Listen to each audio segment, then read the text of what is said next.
Well, good morning. How you doing? Today is November 20 something, I'm sure. I don't think that's an inaccurate statement. It's Monday morning. I'm already completely a mess. Can't get any of this right. So you'll forgive me, but it is in fact, I'm gonna start all over again.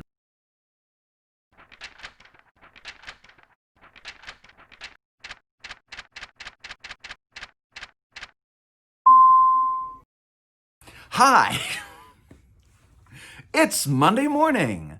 It's some time or other. I think it's like 11 o'clock in the morning. Vicky has gone out for physical therapy, leaving me with the house to myself and with puppies to myself. This isn't a pillow. This is a puppy butt. Puppy butt, oh puppy butt, puppy butt. So anyway, hi, how you doing? It's Thanksgiving week this week. I don't know if you are aware of that. You may be living in a cave. I don't know. And I want to talk a little bit about Thanksgiving first, but before I do, I want to let you know I plan to talk a little bit about Work of Art Book 2, A Reflection of Masks, coming in the fall, and you may want to hear all about that. Got my coffee, always handy. I'll be reading The Day We Said Goodbye in just a few minutes after I talk to you. And ironically, today is the 7-year anniversary of The Day We Said Goodbye. This was published 7 years ago today, which I find interesting in that makes the release date 2013. And my father died in 2008. So that means it took 5 years for me to be able to communicate my feelings on this in a way that I felt was adequate. Poopy, that's my dog's name, Poopy. Poopy, what are you doing? She's, as you can tell, she's gone. I annoyed her. Cha-Cha and Poopy are over on the sofa, looking at me like I'm a problem. I'm here on the love seat, and they'll probably stop by after I stop talking endlessly. So yeah, today's Thanksgiving week. This is Thanksgiving week, please. And I want to talk a little bit about Thanksgiving because, well, at 55, I've had a few. And they do get better and better.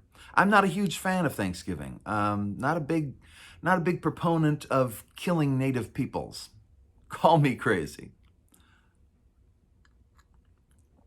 But I'm usually the guy who poo-poos Thanksgiving, and so it's unusual for me to say nice things about it. It may take some work. Let me try. When I was a kid, Thanksgivings were horrible. Thanksgivings were a nightmare in my childhood. So they couldn't get any worse, right? They started way down here, okay?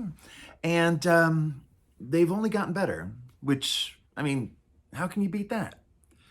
So my parents planned properly for this. They started out poor, and then my dad left. So we were even more poor. And we would spend Thanksgiving generally hating each other to the point where, you know the phrase, if looks could kill, we would have all been dead. So yeah, they weren't great Thanksgivings. I remember, for instance, spending a few Thanksgivings either under the kitchen table. I was small. Or in my bedroom, or in the bathroom, which was considered a punishment in my childhood. Yeah, funhouse. Just anywhere, but with those people. And then, I got a little older, and not at all wiser. When I got older, I developed an innate distrust for all things family. So of course I married a girl with an enormous family, first marriage, giant family. So I come from a small family where we all hate each other. So I went to a giant family, and you probably wouldn't have guessed this, but I had just enough hate for each and every one of those people too. And it wasn't necessarily them. I mean, there were some members of my first wife's family who were very irredeemable, mostly the guys. But it was my fault for going into that situation assuming that they would be assholes just because it was a family and families suck. Or so I thought when I was younger. And the reason I tell you this, and the reason that this video is going to be called something like, to be honest, Thanksgiving's not all that bad, or Thanksgiving can be better. I got to work on the name.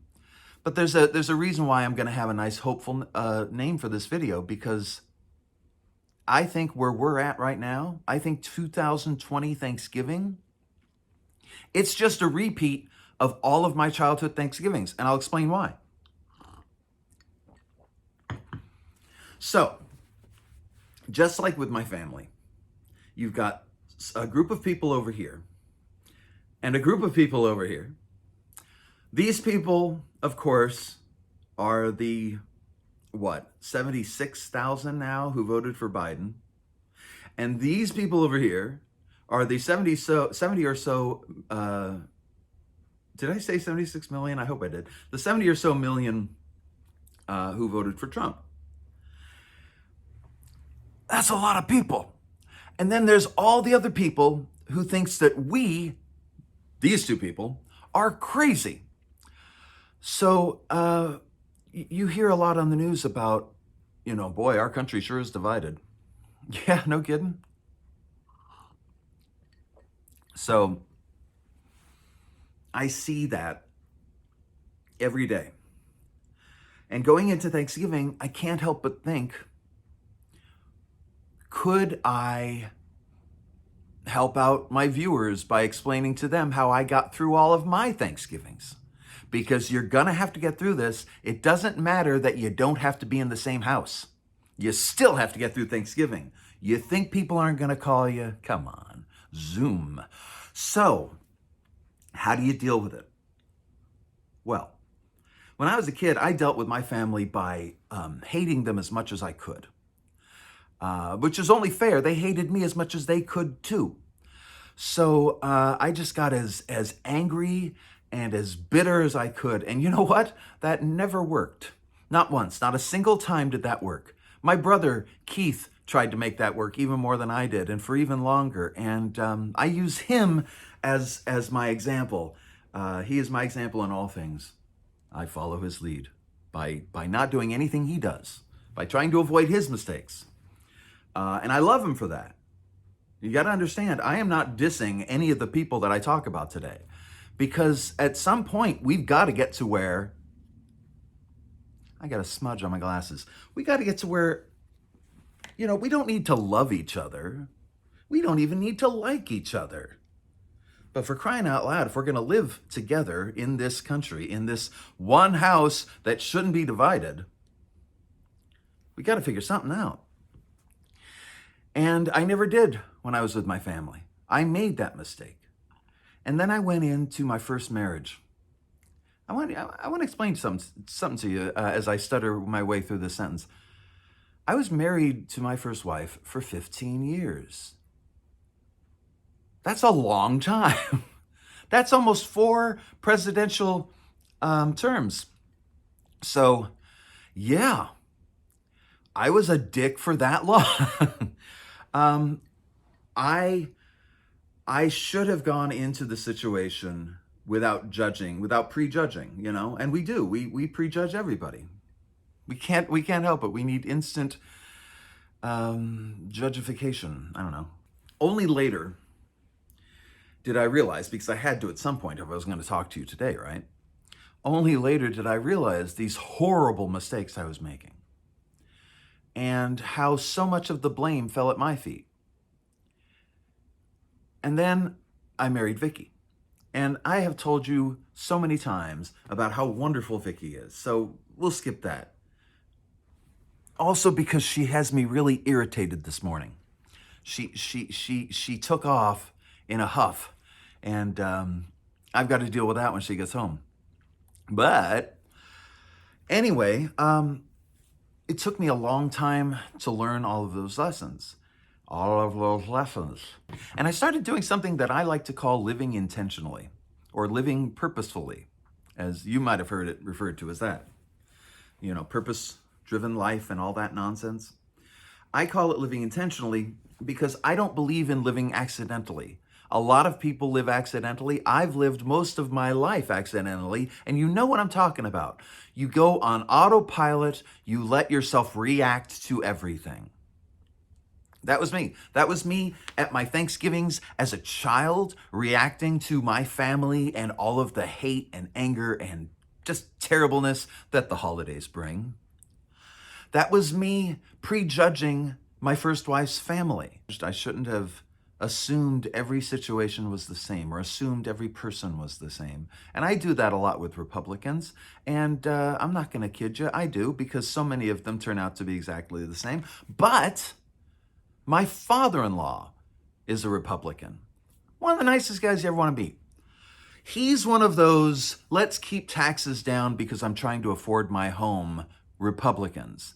He's one of those lower tier Republicans. He doesn't go in for all of the other stuff that they pile on. And that's good, because if he did, we'd have problems. But he hated Trump, and I'm assuming. And you know, everything I got from him, every time I've spoken to him, I get nothing but a sense of respect and a sense of that he is living in the world and not trying to avoid the world, as so many Republicans like to do. So I'm going to tell you now how I took all this and applied it to my marriage with Vicky, because I have a Thanksgiving story that I want to tell you that is completely different from the other Thanksgiving stories I told you. Because at a certain point, I told myself, I'm going to do this, this, and this. I told myself I'm going to keep an open mind. I told myself I'm not going to judge. I told myself I'm going to be nice to people. These are things that we should do when we go into Thanksgiving dinner. Thanksgiving dinner is not an opportunity to settle old scores. That's for outside. So, Thanksgiving. Probably, I'm going to say 2006. Just after Vicky and I got married. I should tell you that that I, as a hater of Thanksgiving, as someone who appreciates just how shitty a holiday Thanksgiving is, I mean, really, we have gluttony in October, greed in December, and what does America do? We're like, let's double down on both in November so we get a nice hearty taste of both. It's a pointless holiday. It's a silly holiday. It's insulting. So, 2006. I was invited. Oh, that's where I started. I started by saying I'm usually invited somewhere for Thanksgiving or for the holidays. I just don't like it because I spent so many holidays. I've had so many shitty holidays that there's a part of me that just wants to stay home, hunker down in the bunker, and avoid all the upsetment. I just assume it's going to be there. So 2006. Vicky's parents invite us up, and up being Lancaster, up to Lancaster, the desert, for Thanksgiving dinner. And I, being me, didn't want to make a big deal of it. So Vicky gets into her head that she wants to prevent her mom from having to cook, because her mom owned a restaurant at the time. Her mom cooked every single day. Vicky and I were going to do a great favor. We went to Claim Jumper. We picked up a bunch of Thanksgiving food. Claim Jumper is a restaurant chain out here. And so we brought with us to this Thanksgiving dinner that was being held at Vicky's parents' restaurant that I can't remember the name of. Her mom had a sushi restaurant that was really second to none. It was just amazing. I avoided sushi my whole life. And then I met Vicky's mom and went to her restaurant, and you can't get me away from that mercury-laden fish now. Because I'm old, and what the hell, you know? So, I ingest as much poison as I can. Speaking of which, so we bring all this food early morning. We get to the restaurant. And not only has Vicky's mom cooked, but other family members have brought food. So now there is this enormous spread, several main dishes, an array of sides, an army of appetizers and whatnots. And there must have been about 20 people at that dinner, all sitting at a long table in the middle of the restaurant. And I said before I went in that I wouldn't judge, and I said that I would keep an open mind and that I would be nice. And it was wonderful. It was wonderful. It was the best Thanksgiving of my life. Vicky's parents are just amazing, and their friends are so welcoming, and their family, their extended family, which I have never experienced in my life because I never had an extended family, were amazing to me. They were so welcoming. Her cousin, Walt, one of my favorite people, I'm just going to keep throwing my hand at this camera. He and I went out, had a couple cigarettes outside and talked, and it was just great. It was like, wow, I traditionally don't get along with guys real well. We end up doing a lot of this. So I found it amazing that there was a guy that I could just meet and we're friends like that. And I was like blown away. It was great. And so we hung out for a lot of the day. And of course I hung out with Vicky a lot of the day and her parents. And, you know, you spend a whole day with a group of people and you really feel that bond when you're not all trying to kill each other. It's just, it's a miracle is what it is. So at the end of the night, I mentioned I went out and had a cigarette or two with Walt. I was a smoker at the time. I am not now. I don't believe anyone should ever be. It was a mistake. It was a stupid move. And I loved every minute of it. And so after dinner, I stepped outside with Vicky's brother, Mike, who later on went on to have a fine career as a peace officer. So, of course, we started out a little bit at odds. But we went outside and we had a cigar together. Actually, it was about 8 of us, about 8 guys, going outside behind this restaurant, this huge parking lot in Lancaster. And Lancaster is the high desert, so the winds are always blowing. And so we're all out there trying to light cigars, big Cuban cigars. Just, I'm not used to cigars that are like they're like this big. It's like porn cigars. So we're all out there trying to light the cigars, and eventually we get to smoking them, and eventually we get to talking. And Vicky and her mom came out to get me because it was getting late. I'm usually the guy saying, hey, you know, let's get going. No, I'm out there smoking cigars with the guys and they come out to get me. It was really a great holiday. It was a terrific Thanksgiving. And it was a terrific Thanksgiving, and it's been a terrific 15 years. Because I made a decision at a certain point in my life.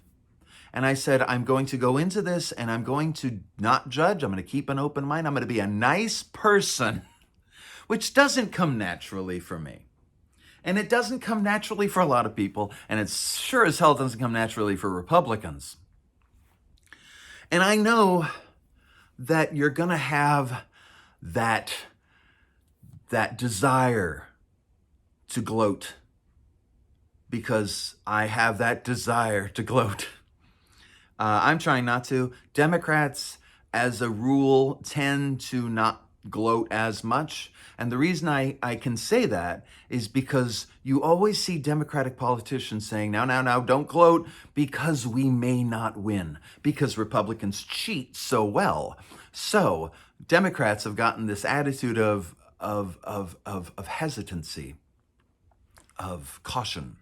So we don't gloat because we never know when the Republicans are going to steal democracy from out from under us. And Republicans love to gloat. Republicans Republicans take two gloats and see you in the morning. I mean, Republicans love to gloat. Okay, a little more advice. Because this is also what I've tried to do. Because, you don't just move forward in life. This may come as a surprise if you're younger, but as you get older, you don't just move forward. You move backwards and forwards. Because there are people from when you were 20. There are people from when you were 10. They don't know this person here. They know that person back there. I guess what I'm trying to say is you need to see people on a human level. I think about my brother, Keith, because Keith and I had a terrible relationship. He used to beat me up when I was a kid, quite often. And so it didn't really come out real well in the end when we both became adults. And then at a certain point, after we got through all the hate, at a certain point, I had to decide that I would see him as he is now and stop trying to see who he was then. And I know we can do that a lot with the Trumpists. Imagine how many of them feel like absolute shit right now. Imagine how many of them just don't want to leave their houses because maybe they voted for him. Maybe they cheered for him. Maybe they had bumper stickers. Can you imagine having that bumper sticker on your car? Now, granted, there's a lot of Trumpists who are ready for another civil war tomorrow. They're ready for another civil war last week. But that's not most of them. I can't believe in my heart that most Americans are like, let's trash democracy and torture children. Because, at the end of the day, I was trying to find that. At the end of the day, we still have to reconcile the fact that there are children in cages right now. And those children need to be helped. And that's the job. The job isn't making every Trump voter feel like shit. The job is putting our nation back together. I was going to say country, but really, for some reason in my mind, nation holds a little more weight than country. I don't know why. I'm a word guy. But I had to do that. I had to do that with everyone in my life. And I recommend it for you too. Stop. Take a breath. Think about one person. You can't do this with everybody at the same time. It's got to be individual. You've got to approach each person like this. I had to approach my mom like this. My mom was not the best mom. And, we've talked about this. She couldn't have been the best mom. She was in a terrible situation. It just wasn't a situation that was made for love. It was a situation that was made for defense, and we played a lot of defense. And so I had to not just forgive my mom, but I had to actually be able to see who she was and see who she'd become and know that I could love that person. I don't have to love the person that I knew as a child because I'm not a child. And so I was able to see her, more truthfully, I think. I did the same thing with my sister. I don't speak with my sister, but there came a time in my life, just as I'm sure that you probably know some Trump voters that you can apply this to, but there came a time in my life when I admitted to myself that no, I'm not going to have a relationship with her. No, she's not going to be in my life. She's too toxic. But I can't hold that against her. I can't hate her for that. I'm not suggesting everyone love each other, but just put the hate away for just a little while. You can do it. I had to do that with my in-laws in my first marriage. And sadly, I didn't do it until after the divorce. I didn't do it until like a couple of years ago. Until I realized, dude, they're not that bad. Something had to have come from somewhere else, and maybe that somewhere else was you. And so I had to start seeing that I was responsible for that relationship as I am responsible for all of my relationships. So I guess that's what I'm saying to you this Thanksgiving. sit down, have a little heart-to-heart with yourself, take some responsibility for your relationships, and, update your address book with the older versions of the people who were shitty when they were younger. I don't know if that'll help. I don't know if that'll get you through Thanksgiving. I don't know if that'll get me through Thanksgiving. But I wish you a wonderful Thanksgiving.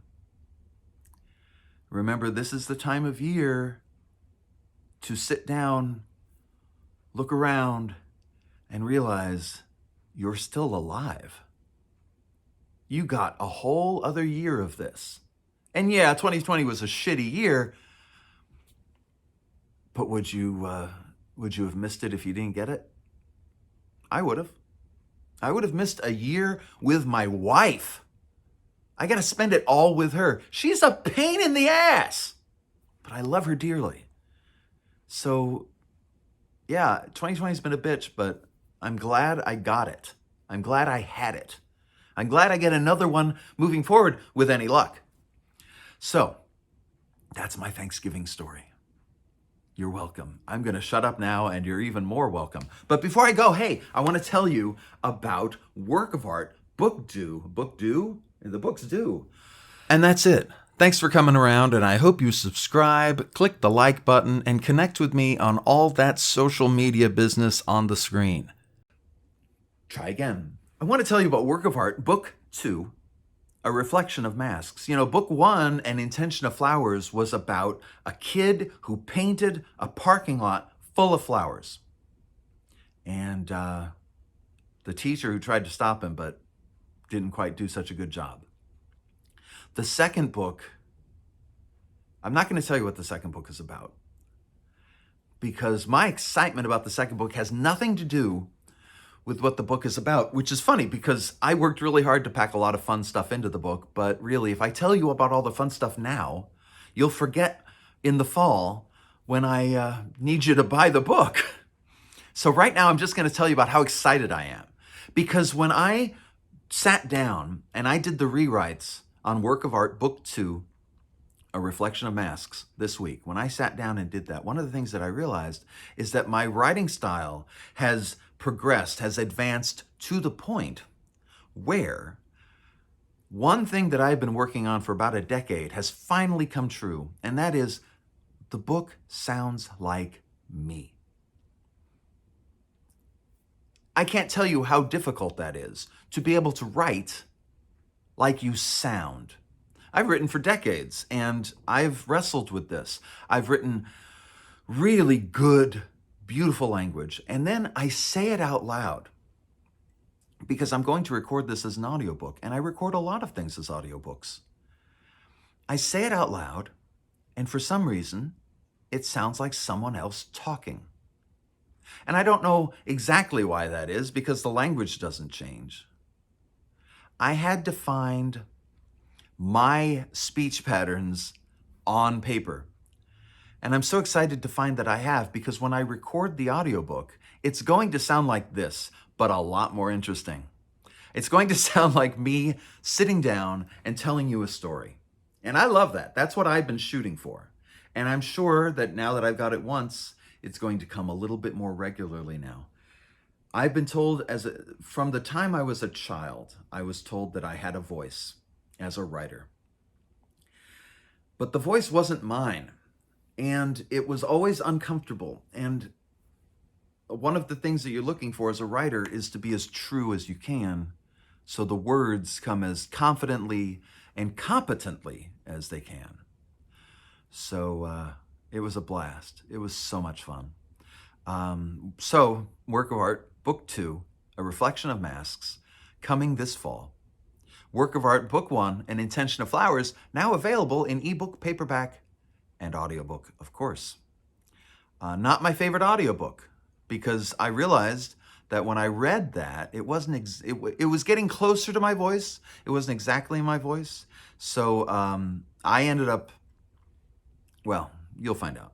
I'm not going to keep going. I see that we're at a half hour. It was supposed to be 10 to 15 minutes. I just thought I'd indulge myself for an extra big Thanksgiving meal of blabbering on. So that was me. I hope you have a wonderful Thanksgiving. I hope you have a great week. I'm going to sit down in a couple of minutes. I'm going to read The Day We Said Goodbye, so I should stop drinking my coffee because I'm going to need that as my voice gets tired as I read. So I'm going to sit down and read The Day We Said Goodbye. I hope you enjoy it. I hope you sit down. I hope you join me to listen to it. Hope you pick yourself up a copy.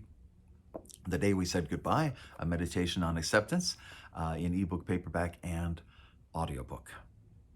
So that's it. Have a wonderful Thanksgiving. Be good to yourself. Be kind to others. And let's make this world a better place.